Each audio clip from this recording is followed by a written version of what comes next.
سمعنا كثيرا عما يقال لها حورية البحر، فهل هي حقيقة أم خيال؟ ويا ترى هل تبادر إلى ذهنكم يوما من الأيام كيف يمشي الذباب مقلوبا على سقف المنزل؟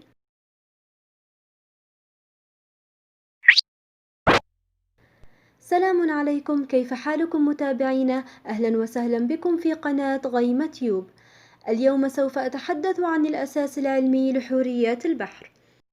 يعتقد بعض الباحثين بأن مشاهدة حيوانات المحيط التي يتقارب حجمها مع حجم الإنسان مثل خراف البحر أو الأطوم كانت سببا لظهور أساطير الحوريات، إذ أن هذه الحيوانات تمتلك ذيلا مسطحا كذيل الحورية، ولديها 2 من الزعانف التي تشبه الأذرع القصيرة، وعليه فمشاهدتها من مسافة بعيدة وفي وقت الغروب تصعب مسألة التعرف على نوع المخلوق، حيث إن معظم أجزاء جسم هذه الكائنات تكون مغمورة بالماء والأمواج، ولا يظهر منها سوى بعض الأجزاء. لذلك كانوا يعتقدون أنها حورية البحر، وأن نصفها إنسان والنصف الآخر سمكة، وفي الحقيقة هي ذلك الكائن الضخم الذي يدعى الأطوم أو خراف البحر.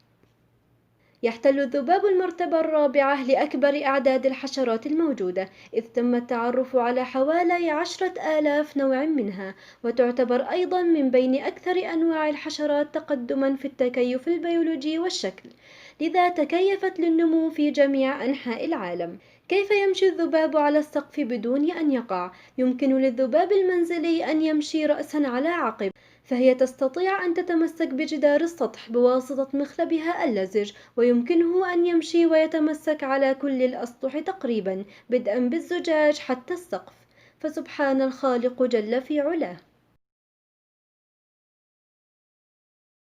أصدقائنا، إذا أعجبكم الفيديو لا تنسوا الاشتراك في القناة ومشاركة الفيديو للأصدقاء، والسلام عليكم.